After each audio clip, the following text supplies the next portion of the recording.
You hear this all the time. It's too expensive. It's out of our budget. This could legitimately be unsolvable if you are targeting the wrong prospects that lack budget. If not, it might be because the value of your offering isn't adequately justified. This objection is also common because pricing is understandably often deferred till the end of the interaction. It's done so that you have the opportunity to justify the value of your offering before putting a tag on it. Rarely would you lead your pitch by discussing pricing. It might cause prospects to become defensive and unconsciously find ways to invalidate your justification of value if it induces sticker shock. Here are 7 ways to address pricing objections with specific examples. 1. Avoid projecting your biases and assumptions on your prospects. What you can't afford isn't the same as what others are willing to pay. If it's worth it, they will pay for it.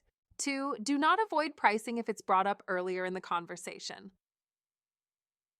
Beating around the bush will only make you look more suspicious, as if you're trying to hide something. Instead, embrace it as an opportunity to better explain your offerings. If it is more expensive than competitors, explain why. It will help remove that objection. If it's less expensive, do the same and discuss how you maintain quality yet can afford to charge such low prices. This alleviates their concerns about it being too good to be true. 3. Prospects will sometimes try to lead with pricing without first understanding your offerings. Align their expectations and understanding of pricing versus the scope or quality of work. Here's what it might look like in a conversation between a rep for a video production company and a difficult prospect who, in a simple-minded manner, wants to know how much it'll cost without first having a clear idea of what sort of video they want to make. Could you tell me about your video needs or your budget? Just tell me how much it'll cost. Empathize with why they might be defensive right out the gate and unwilling to share a budget or what they have in mind. Happy to. We often encounter many prospects who are hesitant to disclose their project or budget because they're concerned that agencies will try to bill them at the highest rate possible if they know the budget.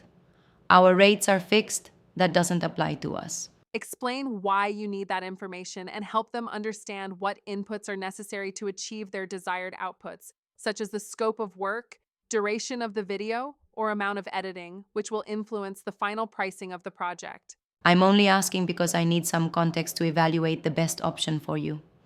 If you have a limited budget, there are limitations to what we can create.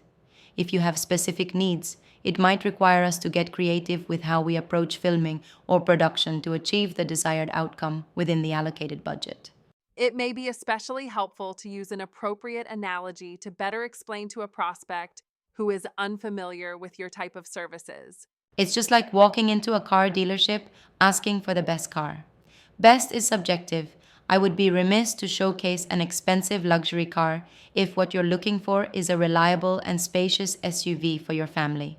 A car dealer would be doing a poor job if they showed you the most expensive option available. I would be doing the same if I merely designed a quote based on your maximum possible budget. 4. Either way, don't be apologetic. It's not priced badly. There is no such thing as the right pricing that will satisfy everyone. 5. Demonstrate and quantify the value or ROI of your offerings if you haven't already. 6. Avoid discounting for the sake of lowering prices. Doing so does not justify value. Instead, it reduces the perceived value, giving the impression that you were overcharging to begin with and are now desperate to close a sale. I hear you. It is expensive. We've intentionally decided not to discount our services because we want to pay our employees a living wage and ensure that we deliver a top quality product.